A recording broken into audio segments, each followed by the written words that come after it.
ஓம் சாந்தி. எல்லோரும் சந்தோஷமாக இருக்கிறீங்களா? ஸோ டைரக்டர் பாரதி ராஜா அவர்கள் ரீசெண்டாக கொடுத்த ஒரு இன்டர்வியூவில் அவருக்கு இப்போ 85 வயது ஆகுதுன்னு நினைக்கிறேன். ஸோ அவர் சொல்கிறாரு, கடவுளை பற்றி சொல்லும்போது, என்னெல்லாம் தயவுசெய்து கூப்பிட்டு போயிடாத, நான் வாழ விரும்புகிறேன். ஸோ இந்த உலகத்தையே நான் நேசிக்கிறேன். எவ்வளோ அழகான மலை, எவ்வளோ அழகான பெண்கள், எவ்வளோ அழகான நீர்வீழ்ச்சி, இந்த கரண்ட்டு இதெல்லாம் இதுக்கு முன்னாடி பார்த்ததில்ல. இப்போ பார்க்குறோம். இன்னும் அடுத்த ஜென்ரேஷனில் என்னென்னலாம் வரும், அதெல்லாம் நான் பார்க்க விரும்புகிறேன். எனக்கு பிடிச்ச எல்லாத்தையுமே நீ எடுத்துக்கோ, என்னை மட்டும் விட்டுரு, நான் இதெல்லாம் பார்க்கணும் அப்படின்னு சொல்லியிருந்தார். ஸோ அதேமாரி there is no life without love. காதல் தான் உலகமே அப்படின்னு காதலை பற்றி ரொம்ப சிலாகிச்சு பேசியிருந்தார். உதாரணத்துக்கு ஒரு ஷூட்டிங் எடுக்கும் பொழுது ஹீரோயின் இருக்கிற வரைக்கும் வேலை நல்லா ஓடும். ஏன்னா இங்கே எல்லா வேலையும் பார்த்தாலும் அங்கே அந்த மூலையில் அந்த பொண்ணு இருக்கிறான்றது மைண்டில் ஓடிக்கிட்டே இருக்கும்.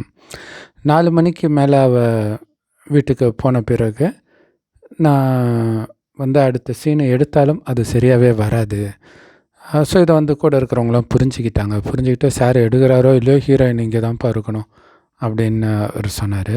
ஸோ ரொம்ப சமீபத்திய இன்டர்வியூவில் கூட சொல்லியிருப்பார், அவர் அந்த லவ் பண்ணது ஆக்சுவலாக மனோஜ் அவர்கள் கூட இதை பற்றி சொல்லியிருந்தார். ஏன்னா மனோஜ்கிட்டே ஒரு நாள் போய் ஒரு இடத்துல வண்டியை நிறுத்திட்டு, இங்கே தாண்டா நான் அந்த பொண்ணை பார்த்தேன் அப்படின்ட்டு அவருடைய லவ்வை பற்றி சொன்னாருன்னு சொல்லிட்டு இருந்தார்.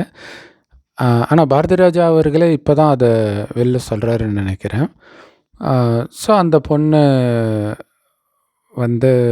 எனக்கு மனைவியாக, அதாவது கல்யாணம் பண்ணல பிள்ளை இருக்குது அவங்கள லவ் பண்ணவங்கள. ஸோ அது இருந்துக்கிட்டே இருக்குது. எவ்வளோ வயசானாலும் அது நேற்று நடந்த மாதிரி மைண்டில் இருந்துக்கிட்டே தான் இருக்குது. அது எதுவும் பண்ண முடியாது. ஸோ இப்போ வந்தால் கூட அவங்க நகத்தை வெட்டி கொடுத்தா கூட நான் வாங்கிக்குவேன், இப்போ கூட நான் அவங்க கழுத்தில் தாலி கட்டுவேன் அப்படின்லாம் சொல்லியிருக்கிறார். ஸோ ஒரு பக்கம் இப்படி லவ்வை பற்றி சொல்கிறவர், லவ் பண்ணுறதோடு நிறுத்திக்கணும், கல்யாணம் பண்ணக்கூடாது, கல்யாணம் பண்ணால் லவ் முடிஞ்சிச்சு, செத்து போயிடுச்சு, அவ்வளோதான், போர் அடிச்சிடும் அப்படின்ட்டு என்னுடைய அசிஸ்டன்ட் டைரக்டர்கிட்டலாம் நான் சொல்லுவேன், லவ் பண்ணி தொலைங்க, லவ் பண்ணால் தான் பெரிய டைரக்டர் ஆக முடியும், ஆனால் தயவுசெய்து கல்யாணம் மட்டும் பண்ணிக்காதீங்க அப்படின்னு சொல்லுவாராம். ஸோ அதேமாதிரி நீங்கள் முதல்ல அந்த படம் எடுக்கும்போது ஸ்டார்ட், கேமரா, ஆக்ஷன், கட் இதெல்லாம் சொல்லும்போது எப்படி இருந்துச்சு அப்படின்னு கேட்கும்போது, எனக்கு அது ஒரு பெரிய விஷயமா தெரியல, இது ஒரு லக்கில் நான் வந்தேன், அடைய முடியாததை அடைஞ்சிட்டேன்னு நான் நினைக்கல, இதுக்காகவே கடவுள் என்னை படைச்சிருக்கிறதா தான் நான் நம்புகிறேன் அப்படின்னு சொன்னார். ஸோ அதே நேரத்தில் இன்னொரு விஷயமும், ஏன்னா அவர் நிறைய பேரை அடிப்பார் அப்படிங்கிற விஷயம்லாம் சொல்லுவாங்க. அதை பற்றி கேட்கும்போது அவர் சொல்கிறாரு, இந்த மாதிரி ஏதோ ஒன்று பண்ணும்போது ஒரு பொண்ணு ஒரு ஃபேமஸான நடிகை ஏதோ ஒரு மாதிரி வாய் அப்படி நக்கலாக ஏதோ சொன்னதை அவர் அப்படி ஓரக்கண்ணில் பார்த்துறாரு. பார்த்துட்டு என்ன பண்ணேன்னு கேட்டுட்டு பளிர்னு ஒன்று விட்டுட்டு அதை சொல்கிறார். என்னென்னா, இந்த மாதிரி நான் உனக்கு குரு ஸ்தானத்தில் இருக்கிறேன், மைண்டுக்குள்ளே காஸ்டியூமு, லொக்கேஷனு, டைலாகு இதுன்னு ஓடிட்டு இருக்கிற ஒரு குருவை இப்படிலாம் கேலி பண்ணக்கூடாது அப்படின்னு சொல்கிறார். ஸோ இப்போ என்னென்னா, நான் இதுக்காகவே பிறந்தேன் அப்படின்னு சொல்கிறேன். அப்படின்னு அர்த்தம், கடவுள் என்ன இதுக்காகவே கொடுத்துருக்கிறாரு அப்படின்னு சொல்கிறார். இது ரொம்ப முக்கியமான விஷயம் இல்லை? நிறைய பேர் கோட்டை விடுற இடம் இது தான். கடவுள் கொடுத்துருக்கிறாருன்றது தான் இங்கே முக்கியமான விஷயம். அப்போ என்னுடைய திறமைன்னு ஒன்று கிடையாது, அவர் கொடுத்துருக்கிறார் இல்லையா? நான் பெரிய பெரிய திறமைசாலிகள்லாம் பார்த்திங்கன்னா அந்த கடைசி நேரத்தில் பார்த்திங்கன்னா ஃபுல் ஞாபக மருதியில் இருப்பாங்க, அல்லது பேச முடியாத நிலையில் இருப்பாங்க. நிறைய பேருடைய வாழ்க்கை அப்படி தான் இருக்கும். அப்போ எங்கே போச்சு அந்த திறமையெல்லாம் இல்லையா? ஸோ அப்போ அது என்னதுன்னு நாம் நம்பும் பொழுது நம்ம மிருகத்தனமாக நடந்துக்க வாய்ப்பு இருக்குது. ஸோ பாரதி ராஜா அவர்கள் அடிக்கடி இந்த ரஜினிகாந்த் அவர்களை வச்சு சூப்பர் ஸ்டார் எல்லாம் டைரக்டர்கள் இல்லாமல் உருவாக்க முடியாது அப்படிங்கிறத அடிக்கடி சொல்லிகிட்டே இருப்பார். அதாவது நாங்கள் நினச்சா தான் அது முடியும் அப்படின்ட்டு அந்த ரஜினி புகழில் போகிறது மேபி பிடிக்காமல் சொல்லியிருக்கலாம். பட் அது உண்மையாக இருந்தால் அவருடைய பையனை அவர் அப்படி ஆக்கியிருக்கணும் இல்லையா? பாரதி ராஜா அறிமுகப்படுத்தினாலும் படுத்தாட்டினாலும் அவர் அறிமுகப்படுத்தி நிறைய ஹீரோயின்ஸ்லாம் பெரிய ஆளாக இருக்கிறாங்க. அவர் அறிமுகப்படுத்தாட்டினாலும் அவங்க அப்படி தான் இருப்பாங்க. ஏன்னா அவங்களுடைய தலையில் அது எழுதி இருக்குது. விதி எழுதியிருக்கு. ஸோ அப்படிப்பட்டவர்கள் நம்ம தொடர்பில் வந்தாங்கன்னு இவர் வேணால் சந்தோஷப்பட்டுக்கலாமே தவிர, அவர்கள் வந்ததுக்கே நான் தான் காரணம் அப்படின்னு நினைக்கிறதுக்கு காரணம் இது என்னுடைய திறமை அப்படின்னு நினைக்கிறது. அப்படி திறமை இல்லைன்னு நிரூபித்தது தான் அவரால் அவருடைய பையனை அந்த மாதிரிலும் உருவாக்க முடியாதது. ஏன்னா அது வரைக்கும் என்ன சொல்லிகிட்டு இருப்பாங்கன்னா, அவர் நினச்சா எதை வேணாலும் நடிக்க வைப்பார், யாரை வேணாலும் எப்படி ஆக்க முடியும். ஆனால் அது உண்மை கிடையாது. ஸோ அதேமாதிரி லவ் பற்றி பாரதிராஜா அவர்கள் சொல்கிறது லவ் பண்ணுங்க பெரிய ஆள் ஆகிடலாம் அப்படிங்கிறது நிறைய பேர் இந்த மாதிரி தப்பாக நம்ப ஆரம்பிச்சிடுவோம். இப்போ ஸ்கூல்லே ஒரு நல்லா படிக்கிற பையன் லவ் பண்ணுறான்னா, பாரு லவ் பண்ணுறான் பாரு அதனால தான் நல்லா படிக்கிறான் அப்படின்னு புரிஞ்சுக்கிட்டு நாசமாக போகிறவங்க அதிகம். ஏன்னா இந்த அட்வைஸ் எதுக்கு ஈக்குவல்னால், தண்ணி அடிங்க பெரிய டைரக்டர் ஆகிடுவீங்க அப்படிங்கிறது கரெக்டாக? அதுக்கு ஈக்குவலானது. ஏன்னா இவரே சொல்கிறாரு, நான் காலைல 9 மணிக்கு தண்ணி அடிப்பேன், 12 மணிக்கு அடிப்பேன், 3 மணிக்கு அடிப்பேன், நைட்டு அடிப்பேன் எப்படி சொல்கிறார். ஸோ அப்போ அப்படி அடிக்கிறவங்கெல்லாம் பெரிய ஆள் ஆகுறாங்களா என்ன? இல்லை வேலைக்கே போக முடியாமல் வெறும் சாராயமே கதின்னு இருக்கிறத நம்ம பார்க்குறோம். பட் இவங்களால் எப்படி அப்படி முடியுது அப்படின்னு ஒரு விஷயம் இருக்குது. அதுதான் ஆத்மா பற்றிய ரகசியம். அது என்ன ரகசியம் அப்படின்னா, இந்த 5000 வருட காலச்சக்கரத்தில் முதல் பாதி சொர்க்கம், அடுத்த பாதி நரகம். முதல்ல ஆத்மா வரும்போது ஆத்மா ஃபுல் பவரோடு இருக்கும். அப்போ இந்த மாதிரி வெளி உலக கவர்ச்சியிலே மயங்காது, உள்ளுக்குள்ளேயே ஆனந்தம் இருக்கும். அது சொர்க்கம் அழகாக இருக்கும். பட் இருந்தாலும் அப்படியே மயங்கி கிடக்கிறது. இப்போ ஒன்றும் இல்லாதது இந்த உலகமே நரகம், நரகத்தில் நரகம், மோசமான நரகம். இதில் நான் உலகத்தை சுற்றி பார்க்குறேன்னு போகிறவங்கள மாதிரி பைத்தியக்காரங்க யார் இருப்பா? அப்படி போய் எத்தனை பேர் மாட்டியிருக்கிறாங்க கொரோனா டைமில். அது இல்லாமல் நிறைய பிரச்சனை இல்லை மாட்டுறாங்க. என்ன இருக்குதுன்னு நினச்சிட்டு போகிறாங்க அப்படின்னு தெரியல.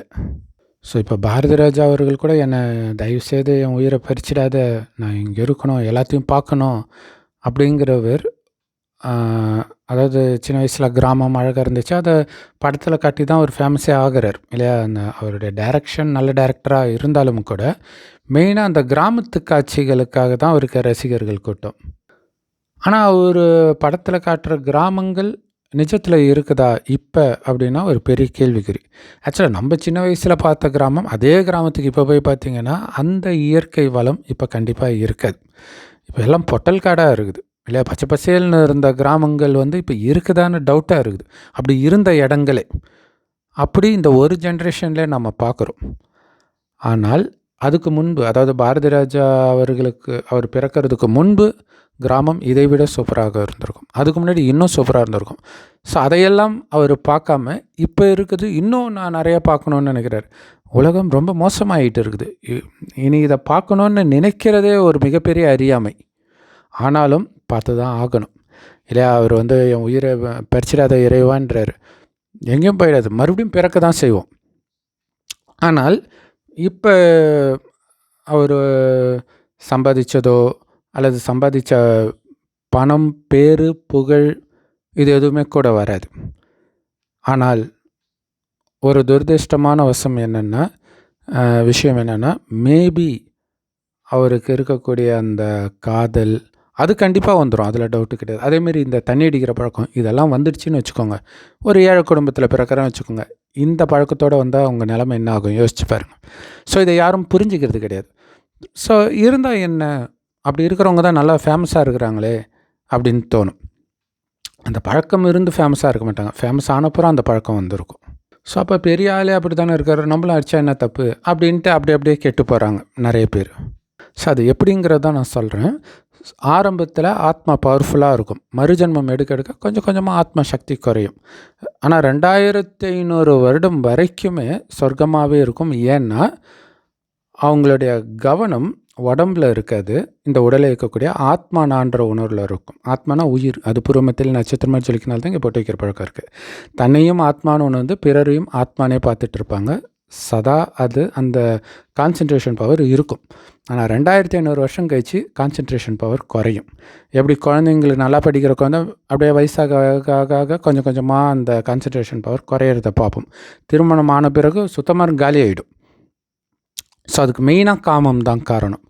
ஸோ அதே மாதிரி 2500 வருடம் கழிச்சு என்ன ஆகிடுதுன்னா, ஆத்மான்றதை மறக்கும் பொழுது ஆத்மான்ற கவனம் இருக்கிற வரைக்கும் உள்ளே இருந்தே ஆனந்தம் இருக்கும்.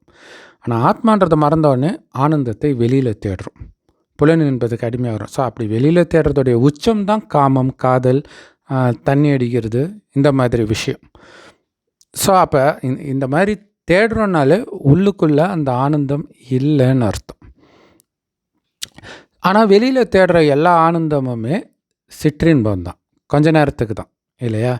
ஸோ அது இல்லாமல் புத்தியை அது கெடுத்துடும். அப்போ புத்தியை கெடுத்த உடனே என்ன ஆகும் அப்படின்னா, எது தப்பு எது சரின்னு பகுத்தறிய முடியாது. சரியான விஷயத்தெல்லாம் தப்புன்னு சொல்லுவோம். ஸோ பெரும்பாலும் பாரதி ராஜா, பாலச்சந்தர் அவர்கள் சரின்னு படத்தில் சொன்ன விஷயங்கள் எல்லாமே தவறான விஷயங்களாக தான் இருக்கும். அது சரின்னு நம்புனதுனால தான் இன்றைக்கி சமுதாயம் நாசமாக போய் இருக்குது. ஆனாலும் அது காலத்தின் கட்டாயம். காரணம் என்னென்னா, அவங்களுக்கு அந்த விஷயம்லாம் எங்கேருந்து தெரியுது? புக்கை படிக்கிறாங்க. புக்கை எழுதுனா கடவுளாக எழுதுனான்? மனுஷன் தான் எழுதுறான். எந்த மனுஷன் எழுதுறான்? முட்டாள் மனிதன் எழுதுறான். ஏன்னா கொஞ்சம் கொஞ்சமாக மனிதன் முட்டாள் ஆகிறான். முட்டாள் ஆனால் தான் அதுக்கு பேர் கலியுகம். ஸோ கலியுகத்தில் முட்டாள்கள் எழுதுகிற புக்கை படிக்கிறோம் எப்படி புத்திசாலியாக இருப்பான்? ஸோ புக்கை படிங்க, நிறைய புக்கை படிங்கன்றதை விட மோசமான அறிவுரை எதுவுமே கிடையாது. சரி, அப்படியே கலியுகத்தில் வரும்போது ஆத்மா சக்தி இழக்குது. சக்தி இழக்கும்போது, சக்தி இழந்தால் எப்படி இருக்குன்னா, ஒரு உறக்க நிலையிலும் மயக்க நிலையிலே இருக்கும். அப்போ அதை எழுந்திரிக்கணுன்னா அதுக்கு ஏதாவது ஒரு போதை தேவை. ஆனால் அந்த மயக்க நிலைக்கு போனதுக்கு காரணமே போதைக்கு அடிமையானது தான். வெளி உலக கவர்ச்சியில் அடிமையாகி அது காமம், இந்த மாதிரி விஷயத்தில். அப்போ மீண்டும் அந்த காமம் வரும்போது தான் கொஞ்சம் அப்படி எழுந்திரிக்கும். அது போதையில் இருக்கிறது. அது முடிஞ்சவொடனே மறுபடியும் ரொம்ப அதுக்கு முன்னாடி இருந்ததோட ரொம்ப டயர்டாகும். ஸோ ஏன் தண்ணி அடிக்கிறவங்க திரும்ப திரும்ப தண்ணி அடிக்கிறாங்கன்னா இதுதான் காரணம். அது இல்லாமல் அவங்களால எதுவுமே பண்ண முடியாது. அதேமாதிரி பாரதி ராஜா சொல்கிறார்களே, அங்கே பொண்ணு இருந்தால் தான் எனக்கு வேலையை ஓடுது. அப்போ அந்த ஒரு போதை தேவைப்படுது. ரெண்டுமே போதை தான். ஆக்சுவலாக சாராயத்தை விட இந்த காமம்ன்ற போதை ரொம்ப மோசமான போதை. ஒரு பாட புக்கு இல்லை, இந்த ஃபிக்ஷன்லாம் இல்லாமல் சாதாரணமாக ஒரு இன்ஃபர்மேஷன் புக்கு, ஃபிக்ஷனல் புக்கு கிடையாது, நான் ஃபிக்ஷனல் புக்கை நீங்கள் படிங்களாம். எவ்வளோ நேரம் படிக்க முடியும்? ஒரு 8-9 மணிலாம் ஆச்சுன்னா அப்படியே கண்ணு சொருவ ஆரம்பிச்சிடும். உங்களால் படிக்கவே முடியாது. ஆனால் லவ்வர்ஸ்லாம் ஃபோன் பேசுகிறாங்கன்னா விடிய விடிய பேசுவாங்க. அதுதான் அந்த மயக்கம் பண்ணுற வேலை. அதுக்கப்புறம் உடம்பு பயங்கர டயர்ட் ஆகிடும். பட் அந்த நேரத்துக்கு டயர்டு இல்லாத மாதிரி வச்சு இருக்குது. ஸோ இதில் ஒரு முக்கியமான விஷயம் என்ன அப்படின்னா, யாரோ ஒரு சிலர் தானே இந்த மாதிரி ஃபேமஸ் ஆகுறாங்க எல்லா துறையிலுமே. அது எப்படி அவங்களால முடியுது அப்படிங்கிறதுக்கு ஒரு ரகசியம் தெரிஞ்சுக்கணும். சொர்க்கத்தில் மக்கள் தொகை ஆரம்பத்தில் வெறும் 9 லட்சம் பேர் தான் இருப்பாங்க. ஆனால் இன்றைக்கி மக்கள் தொகை 1000 கோடியை நோக்கி போகுது. அப்போ ரொம்ப கம்மியானவர்கள் தான் அங்கே இருக்கிறாங்க. எப்படி இவ்வளோ பேர் ஆனாங்க அப்படின்னா, ஆத்மாக்கள் இங்கேருந்து வரும். இது செம்பொன் நிறமான ஒளி உலகம். இதை தான் பரந்தாமன்னு சொல்கிறோம். இங்கே தான் கடவுளும் இருக்கிறார். அவரை தான் சிவன், அல்லாஹ் அல்லது பரமபிதான்னு சொல்கிறோம். கடவுள் ஒருத்தர் தான். அப்போ ஆத்மாக்கள் கொஞ்சம் கொஞ்சமாக வருது. சொர்க்கத்தின் ஆரம்பத்திலே வந்த ஆத்மாவும் மறுஜன்மம் எடுத்து வந்துட்டு இருக்கும். சில ஆத்மாக்கள் கொஞ்சம் லேட்டாக வரும், சிலது இன்னும் லேட்டாக வரும், இப்படி. ஆனால் ஒன்ஸ் பிறந்துட்டால் மறுஜன்மம் எடுத்துக்கிட்டு தான் இருப்பாங்க. திரும்பி ரிட்டர்ன் ஜர்னியே கிடையாது. அப்படியே வந்து உலகம் அழியும் போது தான் எல்லா ஆத்மாவும் மேலே போகும். ஸோ அதனால தான் இன்றைக்கி மக்கள் தொகை அதிகமாகிட்டு இருக்குது. இப்போ மேலே போகிற டைம் வந்துடுச்சு. அதனால தான் இப்போ பார்த்திங்கன்னா சமீபமாக மக்கள் தொகை ஏற மாட்டேங்குது, எங்கேயுமே குறையுதுன்னு வேறு சொல்கிறாங்க. சரி, இப்போ என்ன ஆகுது அப்படின்னா, மறுஜன்மம் எடுத்து வர முதல்ல வந்த ஆத்மா என்ன ஆகுன்னா, சொர்க்கத்தில் எந்த பாவமும் செய்யாது. நரகத்தில் தான் உடம்புன்ற உணர்வுக்கு காமம், கோபம், பற்று, பேராசை, அகங்காரம், இதில் புலனின்பம், இதெல்லாம் மயங்க ஆத்மா ரொம்ப பலகீனம் ஆகிட்டே இருக்குது. ஸோ அந்த ஆத்மாக்கள்லாம் இப்போ முன்னேறது ரொம்ப கஷ்டமாக இருக்கும். ஏன்னா பலகீனமாக இருக்கும். அப்படின்னா என்ன அர்த்தம்? நல்ல மயக்கத்திலே கிடக்கும். அதால் எதுவும் பண்ண முடியாது. தண்ணி அடிச்சிட்டு இருக்கும், அல்லது காமத்தின் போதையில் இருக்கும், அல்லது ஏதோ ஒரு அந்த மந்த புத்தி இருந்துக்கிட்டே இருக்கும். அது இருந்தாலே புரிஞ்சுக்கலாம், அது இந்த பூமிக்கு ரொம்ப நாள் ஆகுது. வயசானவங்க மாதிரி இல்லை, வயசாக அந்த கான்சன்ட்ரேஷன் பண்ண முடியாது, ஞாபகம் இருக்காது. அதே மாதிரி தான் இது ஆத்மாவுடைய விஷயம். ஆனால் சில ஆத்மாக்கள் லேட்டாக வருது இல்லையா? சொர்க்கத்தின் ஆரம்பத்தில் வரும், கொஞ்சம் லேட்டாக வரும், இன்னும் லேட்டாக வரும், நரகத்தின் ஆரம்பத்தில் வரும், அல்லது நரகத்துலேயுமே கொஞ்சம் லேட்டாக கடைசி வரைக்கும் வரும். அந்த மாதிரி இப்போ சமீபமாக வந்த ஆத்மாக்கள் இருக்குது இல்லையா, அதுக்கு நேராக கடவுள்கிட்ட இருந்து வருது. அதுக்கு முன் ஜென்மத்தில் அது எங்கேயோ முன்னாடி ஜென்மமே எடுக்கலை, அதனால் மயங்கலை, பலகீனம் ஆகலை. அப்போ அது ஸ்ட்ராங்காக இருக்கும். அது கான்சன்ட்ரேஷன் பவர் இயல்பாகவே சூப்பராக இருக்கும். அதனால் அது ஈஸியாக அச்சீவ் பண்ணும் எதை வேணாலும். ஆனால் இந்த கலியுகத்தில் சந்தோஷத்தை கொடுக்கறதுக்கு என்ன இருக்குது? காமம், போதை வஸ்துக்களை விட்டால். அதனால் அதுக்கு அந்த உச்சத்தை தொடும்போது அதுக்கு தொடர்றதுக்குள்ளேயே கூட அதுக்கு அடிமையாயிடும். அப்போ கொஞ்சம் கொஞ்சம் கொஞ்சமாக அதிலே மயங்கி மயங்கி மயங்கி மயங்கி கிடக்கும். ஒரு டைமுக்கு அப்புறம் அந்த புண்ணிய கணக்கெல்லாம் காலியான பிறகு அவ்வளோதான், அதால் எதையும் சாதிக்க முடியாது. ஸோ அது ஒரு ஜென்மத்தில் நிகழலாம், அல்லது அடுத்த ஜென்மத்தில் கூட நிகழலாம். அடுத்தது அவங்க பார்த்திங்கன்னா கடைசி 2 ஜென்மம் தான் அவங்களுக்கு இருக்குதுன்னே வச்சுக்கோங்களேன். ஃபஸ்ட்டு ஜென்மம் சூப்பராக இருக்கும். ஏன்னா அதோடைய ஆயுளில் பாதி ஆத்மாவுடைய ஆயுள், உடலுடைய ஆயுள் கிடையாது. ஸோ அந்த ஆத்மா 200 வருஷம் இந்த பூமிக்கு வருதுன்னா 100 வருஷம் நல்லாயிருக்கும். அடுத்தது 100 வருஷம் முடிஞ்சு அடுத்தது வரும்போது பாவம் கொஞ்சம் அதிகமாக செய்யும். அதுக்கப்புறம் பார்த்திங்கன்னா தண்டனை ஸ்டார்ட் ஆகிடும். அப்போ பார்த்திங்கன்னா ஒன்றுமே அதால் பண்ண முடியாது. இப்போ நிறைய பேர் அப்படி இருக்கிறவங்க நாஸ்திகம்லாம் வேறு பேசுகிறாங்க. அதிர்ஷ்டவசமாக பாரதி ராஜா நாஸ்திகர் கிடையாது. பட் அந்த மாதிரி நாஸ்திகெல்லாம் பேசுகிறாங்க. அப்படின்னா என்ன அர்த்தம்? நான் தான் சாதித்தேன்னு அர்த்தம், வேறு ஒன்றும் இல்லை. நாஸ்திகன்னா இதான் அர்த்தம், கடவுள் இல்லைடா, நான் தான் சாதித்தேன், என் திறமை அப்படின்றது. ஸோ அதெல்லாம் கொஞ்ச நேரத்துக்கு இல்லையா, தண்ணி அடிக்கிற பழக்கம் இல்லாட்டினாலும் காமத்தில் விழுந்து கிடப்பான். ஸோ அடுத்த ஜென்மத்தில் பார்த்திங்கன்னா இங்கே இருக்கிறதெல்லாம் பிடிங்கிடுவாங்க. ஆனால் காமத்தில் மட்டும் அவன் மயங்கிட்டே கிடப்பான். அதுக்கப்புறம் எதுவுமே முன்னேற முடியாது. ஸோ இதை எதுக்கு சொல்கிறேன்னா, நல்லா படிக்கிற பையன் லவ் பண்ணுறான்னு பார்த்துட்டு நம்மளும் பண்ணால் என்ன அப்படின்னு நினைக்கிறவனுடைய நிலைமை என்ன ஆகுன்றதுக்காக சொல்கிறேன். அவன் புதுசாக வந்திருக்கிறான், அவன் நல்லா படிக்கிறான். பட் வந்தது கலியுகம். அதனால் இருந்தாலும் எல்லோரும் லவ் பண்ணுறது கிடையாது. பட் ஒரு சிலர் சின்ன வயசுலேயே ஸ்டார்ட் பண்ணிடுவாங்க. ஆனால் இப்போ எல்லோரும் பண்ண ஆரம்பிச்சிருப்பாங்கன்னு நினைக்கிறேன். ஏன்னா உலக அழிவு கிட்ட நெருங்கிடுச்சு இல்லையா. ஸோ அப்போ அவங்கள அதனால தான் மனிதர்களை ரோல் மாடலாக எடுக்கக்கூடாதுன்றது. ஏன்னா கண்டிப்பாக அவனுக்குள்ளே குறைகள் இருக்கும். நல்ல விஷயத்தை விட குறைகள். அவனை நீங்கள் ஹீரோன்னு நினச்சாலே அவனுடைய பலகீனத்துக்கெல்லாம் நீங்கள் நியாயம் கற்பிப்பீங்க, அது ரைட்டு தான் அப்படின்ட்டு. அப்போ அந்த குணம் உங்களுடைய குணமாக மாறிடும். ஏற்கனவே நாசமாக போயிட்டுருக்கிற நாம் இன்னும் அதிவேகமாக பாதாளத்துக்கு போயிட்டுருப்போம். ஆக்சுவலாக உலகம் ரொம்ப மோசமாக தான் போயிட்டு இருக்குது இல்லையா. அவருக்கு சொத்து இருக்குது. அதனால் இத்தனைக்கும் இப்போவே அவருக்கு மனைவி கூட இல்லை, குழந்த பையன் இறந்துட்டான். இந்த நேரமும் வாழணும்னு ஆசைப்படுறாரு அப்படின்னா ஏதோ ஒரு போதையிலே இருக்கிறாருன்னு அர்த்தம். ஏன்னா இன்றைய காலகட்டம் பெரும்பான்மையானவர்களுடைய மனநிலை இங்கேருந்து தப்பிச்சா போதுன்ற மாதிரி ஆயிடுச்சு. சின்ன வயசுலேயே இல்லை, விலைவாசி ஏற்றம், திரும்ப பக்கமெல்லாம் நம்பிக்கை துரோகங்கள், இதெல்லாம் இருக்கும்போது. ஸோ அது இல்லாமல் அவர் இருக்கிறாரு அப்படின்னாலே புண்ணிய கணக்கு இருக்குது, புண்ணிய கணக்கு கொஞ்சம் பாதுகாத்துட்டு இருக்குதுன்னு அர்த்தம். ஆனால் அவர் நினைக்கிற மாதிரி ஒரு வேளை இது சொர்க்கம் மாதிரியே இருக்கட்டும், அப்படியே கூட இருக்கட்டும், அதை அனுபவிக்க உடம்பு வேணுமே இல்லையா. ஸோ படுத்து படிக்கையாக இருந்துட்டு எதை அனுபவிக்க முடியும்? அப்போ உங்களுக்கு இன்னொரு உடம்பு கிடைக்குதுன்னா அது சந்தோஷமான விஷயம் தானே. ஏன்னா சொர்க்கத்தில் அப்படி தான் இருப்பாங்க. அதனால தான் அங்கே மரணம் சந்தோஷமாக இருக்கும். ஆனால் திடீர் மரணம்லாம் வராது, சின்ன தலைவலி கூட வராது. 150 வருடம் வாழ்வாங்க. அடுத்தது எந்த குடும்பத்தில் போய் பிறக்க போகிறோன்றதெல்லாம் அவங்களுக்கு காட்சியாக தெரியும். ஆனந்தமாக உடலை விடுவாங்க. ஸோ அப்போ அவங்க உடலை விட்டவுடன், அதாவது இறந்தவுடன், அந்த குடும்பத்தில் உள்ளவங்களாம் சந்தோஷமாக கொண்டாடுவாங்க. ஏன்னா அவங்களுக்கு உடல் உணர்வு இருக்காது, ஆத்மா எப்போவுமே இருக்கும்னு தெரியும். அதனால் அவங்களுக்கு புது உடம்பு கிடச்சிச்சின்னா இவங்க சந்தோஷமாக வழி அனுப்புவாங்க. அதோடைய பழக்கம்தான் இன்னைய வரைக்கும் இந்து மதத்தில் இறந்தாங்கன்னா டான்ஸ் ஆடி மேலதாளத்தோடு எடுத்துகிட்டு போகிற பழக்கம் இருக்குது. ஸோ தயவுசெய்து என் வாழ்க்கையை பறிச்சிடாதுன்னு சொல்கிறார். ஆனால் தெரியும் இறந்து தான் ஆகணும் எல்லோரும். அதுவும் வயோதிகம் வரும்போது மெயினாக அவர் அதை பற்றி பேசுகிறதுக்கு காரணம் என்னன்னா அந்த பயம் வந்துடுச்சுன்னு தான் அர்த்தம். பயமாக இருக்குதுன்னே சொல்கிறார். ஆக்சுவலாக இது 1 வருடத்திற்கு முன்பு வந்த இன்டர்வியூ. ஸோ இப்போ உண்மையிலே சீரியஸாகி வந்தார் 2 வாரம் முன்னாடி கூட. ஸோ இப்போ இந்த பயம் இன்னும் அதிகமாக இருக்கும். உண்மையிலே மறுபடியும் பிறக்கணுன்னா கூட பயப்பட தான் செய்யணும். ஏன்னா உலகம் அவ்வளோ மோசமாக ஆகிட்டு இருக்குது. எங்கே பிறக்க போகிறோம், நம்ம குணத்துக்கு ஏற்ப யாரோடெல்லாம் நமக்கு கணக்கு வழக்கு இருக்குதோ அங்கே போய் பிறப்போம். நமக்கு யார் கூட கணக்கு வழக்கு இருக்குதோ அவனுக்கு யார் கூடலாம் கணக்கு இருந்துச்சோ நமக்கு தெரியாது, அவங்க கூட அவன் இருப்பான் இல்லையா. அப்போ உங்களுக்கு சப்போஸ் ஒருத்தருக்கு நீங்கள் பிறக்கிறீங்கன்னா அவனுக்கு அவனுடைய மனைவி அவனுடைய ஏதோ ஒரு ஜென்மத்துக்கு கணக்கு வழக்கு வரும். அது எங்கெங்கெல்லாம் குப்பையை எடுத்துகிட்டு வந்துச்சோ தெரியாது. அடுத்தது அவன் இன்னும் யாருக்கு கணக்கு வழக்கு வச்சுருக்கிறான்னா அவன் இன்னொரு குழந்தையாக பிறப்பான்.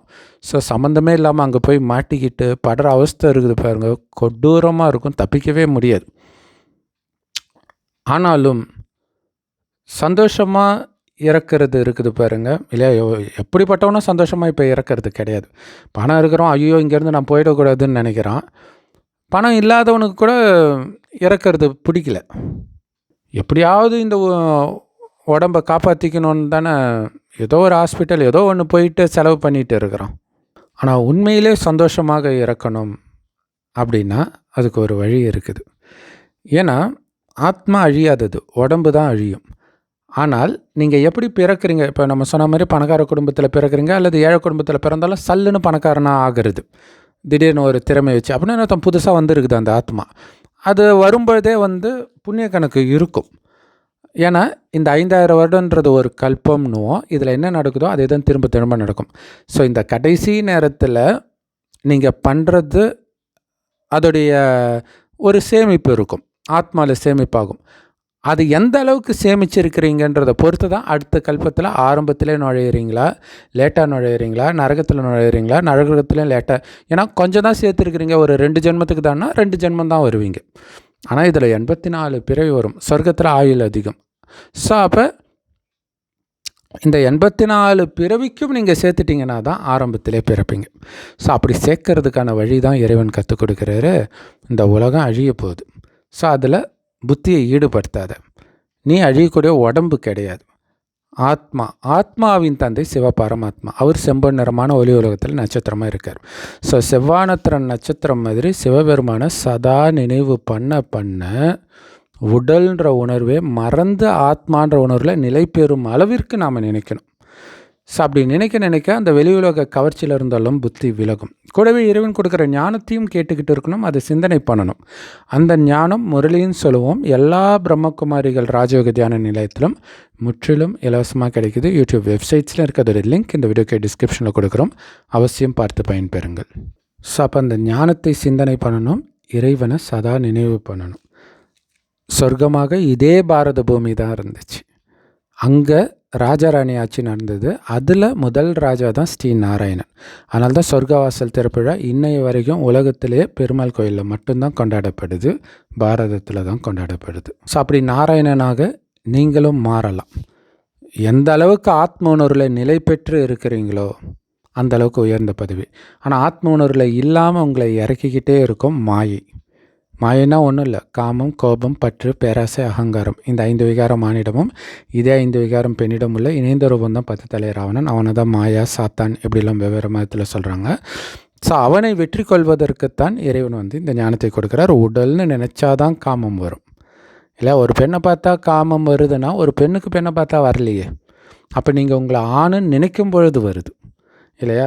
ஸோ வெறும் ஒளிப்புள்ளின்னு உங்களை நினச்சிட்டு அவங்களையும் ஒளிப்புள்ளியாக பூர்வமத்தியில் இருக்கிற அந்த ஆத்மா தான் கண் வழியாக பார்க்குது, வாய் வழியாக பேசுது அப்படிங்கிற உணர்வு நீங்கள் மைண்டுக்குள்ளே சொல்லி பயிற்சி பண்ணி தான் எடுத்துகிட்டு வரணும். ஸோ அதை பக்காவாக ஆகிட்டிங்கன்னா அந்த அழகில் புத்தி மயங்காது. அது எப்படி ஆண் பெண்ணாக மயங்க தானே செய்யும். ஏன் குழந்தையாக இருக்கும்போது மயங்கலே? குழந்தையாக இருக்கும்போது நீங்கள் ஆணாக இருந்திருப்பீங்க அல்லது பெண்ணாக இருந்திருப்பீங்க, மயங்குனீங்களா? ஆக்சுவலாக இப்போ இருக்கிறவங்களோட அப்போ இருந்தவங்க ரொம்ப அழகாக இருப்பாங்க இல்லை? நம்ம சின்ன வயசில் இருக்கும்போது நமக்கு இருந்த டீச்சர் இவங்களாம் பார்த்திங்கன்னா ரொம்ப அழகாக இருந்திருப்பாங்க. அழகாக இருக்கிறாங்கன்னு வேணால் தெரியும், ஆனால் அது கூட அழகுன்னு தெரியாது. அந்த ஒரு மயக்கம் இருக்காது. அப்படி தான் இருந்தோம். இப்போ ஆத்மா கரப்ட் ஆகிடுச்சு, அதனால் சீக்கிரமாக கெட்டு போகிறோம். ஆனால் சொர்க்கத்தில் வயசான தாத்தா பாட்டிக்கு கூட காமம்னா என்னன்னு தெரியாது. கணவனும் மனைவியும் நமக்கு ஒரு வாரிசு வேணும்னு நினைக்கும்போது மனைவி கர்ப்பமாவாலே தவிர காமத்தினால் கிடையாது. அதனால தான் உங்களை கோயில் கட்டி கும்பிட்றோம். அப்படி பரிசுத்தமாக இருந்ததே நாம தான். அதுதான் உங்களுடைய உண்மையான குணம். மீண்டும் அந்த பரிசுத்த நிலைக்கு வாங்கன்னு இறைவன் எழுப்புறார், ஆத்மாவை எழுப்புறார். அதை தான் இறுதியில் கல்லறையிலிருந்து உன்னை எழுப்புவேன் அப்படின்னு கடவுள் சொல்கிறதாக பைபிளில் இருக்கும். அதோடைய நினைவு தான் இந்து மதத்தில் திருப்பலி சின்ட்டு தெய்வத்தை எழுப்புறது. ஆனால் எழுப்புறது கடவுளே எழுப்புறார். அப்படி எழுப்புறதுனால தான் அவருக்கு அவ்வளோ மகிமை. ஸோ அப்போ இறைவனை நினைக்க சேமிப்பாகும். இந்த ஞானத்தை பிறருக்கு கொடுக்க இன்னும் பல மடங்கு சேமிப்பாகும். ஸோ அப்படி ஆத்மா 84 பிறவிக்கு சேர்த்துடுச்சுன்னா இன்னொன்று கலியுகத்தின் விஷயத்தை பார்க்க கேட்க எதுவுமே செய்யக்கூடாது. ஏன்னா இங்கே பார்க்க இறைவனை நினைக்க மாட்டீங்க. இறைவனை நினைக்கிறதுனால வர போதைக்கு பதிலாக இங்கே இருக்கிற விஷயத்தினால வர போதையில் மாட்டிக்குவீங்க. இந்த போதை ஆயுளை குடிக்கும், நிம்மதி இல்லாமல் பண்ணிடும், ஆன்மீக வருமானத்தையும் அழிச்சிடும். ஆனால் இறைவனை நினைக்க நினைக்க வருமானம் கூடும். அப்போ உள்ளுக்குள்ளேயே அந்த சந்தோஷம் வரும். அப்போ இந்த உடலை விடுறது மிகப்பெரிய சந்தோஷமாக இருக்கும். ஏன்னா விட்டவுடன் அற்புதமான உடல் கிடைக்க போகுதுன்னு உங்களுக்கு தெரியும். ஸோ ஒருவேளை பாரதி ராஜா அவர்களுக்கு இந்த ஞானம் சின்ன வயசுலே கிடைச்சிருந்தால், இந்த ஞானத்தை அவருடைய படங்களில் எடுத்திருந்தா எவ்வளோ பெரிய புண்ணியம் கிடச்சிருக்கும். ஆனால் எடுத்திருந்தா மக்கள் பார்ப்பாங்களான்றது பெரிய டவுட்டு. ஏன்னா கலியுக மக்களுக்கு குப்பை தான் பிடிக்கும். ஆனாலும் சொர்க்கத்தில் தேவதையாக இருந்து மறுஜன்மம் எடுத்துட்டு அனைத்தையும் இழந்திருக்கிறாங்க பாங்க, அவங்கள இந்த ஞானம் பிடிச்சி இழுக்கும். ஸோ இவ்வளோ நேரம் இந்த வீடியோ நீங்கள் பொறுமையாக ஃபுல்லாக பார்த்தீங்கனால சத்தியமாக நீங்கள் தேவதை ஆத்மா தான். இல்லாட்டினா இவ்வளோ பொறுமை சக்தி உங்களுக்கு கிடைக்கவே கிடைக்காது. ஒரு சிலர் எதிர்த்து பேசலாம், என்ன வேணாலும் பண்ணலாம். நீங்கள் நம்ம ஒரு வீடியோ பார்த்துட்டு மறுபடியும் இன்னொரு வீடியோ பார்க்குறீங்கனால கண்டிப்பாக நீங்கள் தேவதை ஆத்மா தான். இல்லாட்டினா திரும்பி பார்க்கக்கூடிய பொறுமை இருக்காது. ஆனால் வேறு ஏதோ ஒரு நம்பிக்கையில் இருக்கலாம். ஆனாலும் உங்களை இது பிடிச்சி இழுக்குதுனாலே தேவதை ஆத்மாவை மட்டும்தான் இது பிடிச்சி இழுக்கும். ஆக்சுவலாக ஒரு பிரதர் கூட கமெண்ட் போட்டிருப்பார், என்னன்னே தெரில, உன்னை பார்த்தாலே எரிச்சலாக வருது, ஆனாலும் உன்னுடைய வீடியோவை பார்க்காம இருக்க முடியல அப்படின்னா என்னென்னா தேவதை ஆத்மா. ஸோ வேறு ஏதோ ஒரு நம்பிக்கையில் ஊறி போய் இருந்திருப்பார் மறுஜன்மம் எடுத்து. ஸோ பல ஜென்மம் அதிலிருந்து வெளியில் வர்றதுக்கு அவருக்கு டைம் எடுக்கும். ஆனால் நீங்கள் தொடர்ந்து பார்க்குறீங்கனாலே, 2வது வீடியோ தொடர்ந்து பார்த்துட்டிங்கனாலே நீங்கள் சத்தியமாக தேவதை ஆத்மா தான். ஆனால் அந்த அந்த காமத்தை விடுறதுன்னு இருக்குது இல்லையா, இறைவன் நினைவிலிருந்து காமத்தை எல்லாம் விட்டுடணும். அப்போ உங்களுடைய புத்தி வேலை செய்ய ஆரம்பிக்கும். அதுதான். அதுக்கப்புறம் அந்த எரிச்சல்லாம் போயிடும். ஏன்னா நிறைய பேர் 2 வருஷம் 3 வருஷம் 4 வருஷம் கழிச்சு எல்லாம் நிச்சய புத்தி வரும். ஸோ நம்மளுடைய பாவம் அழியிறதுக்கு அவ்வளோ நேரம் எடுக்கும். ஓம் சாந்தி. தேங்க்ஸ் ஃபார் வாட்சிங். ஏன்னா பாரதி ராஜா அவர்கள் சொல்கிற மாதிரி இது அழகு அது அழகுன்னு உண்மையிலே அழகெல்லாம் இழந்த பிறகு பார்த்ததே அவருக்கு அழகாக தெரியுது. ஏன்னா ஆத்மா பவர் இருக்கிறதுனால அப்படி தெரியும். ஆனால் உண்மையிலே அழகான சொர்க்கம் வரப்போகுது. அதுக்கு முன்னாடி அவர் பார்த்ததெல்லாம் ஒன்றுமே கிடையாது. அந்த மாதிரி உலகத்தை, அந்த மாதிரி அழகான உடலில் பாரதி ராஜா அவர்கள் பார்க்கணும். அதற்கு இறைவனை நினைச்சிட்டு இருக்கணும். இறைவன் கொடுக்குற ஞானமாகிய முரளியை கேட்கணும். எல்லா பிரம்மகுமாரிகள் ராஜயோக தியான நிலையத்திலும் முற்றிலும் இலவசமாக கிடைக்குது. யூடியூப் வெப்சைட்ஸ்லையும் இருக்குது. அதோடைய லிங்க் நம்ம வாட்ஸ்அப் சேனலில் டெய்லியும் போடுவோம். ஸோ வாட்ஸ்அப் சேனல் லிங்க் கீழே இருக்குது. அவசியம் அதில் ஜாயின் பண்ணிக்கோங்க. ஓம் சாந்தி. தேங்க்ஸ் ஃபார் வாட்சிங். ஏன்னா மெயினாக மயில்சாமி அவர்கள் இறந்த பிறகு தான் தெரியும் அவர் தீவிர சிவன் பக்தன். அப்போ ரொம்ப குற்றமனப்பான்மையாக இருந்துச்சு. அடடா, இந்த ஞானம் அவருக்கு போயிருந்தால் எவ்வளோ நல்லா இருந்திருக்கும், இல்லை சிவன் கோயிலே கதின்லாம் இருந்திருக்கு. கடைசி சிவன் கோயிலில் தான் அவர் உயிரே போயிருந்துருக்குது. ஸோ அப்படி இருக்கும்பொழுது ஒருவேளை உயிரோடு இருக்கும்போதே கொடுத்துருந்தா நல்லா இருந்திருக்குமே அப்படின்ட்டு. ஸோ அட்லீஸ்ட் பாரதி ராஜா அவர்கள் அல்லது வேறு யாரோ பார்க்குற சிலர் இதை மாறினாங்கன்னா கூட ரொம்ப சந்தோஷம் அடைவோம். ஓம் சாந்தி. தேங்க்ஸ் ஃபார் வாட்சிங்.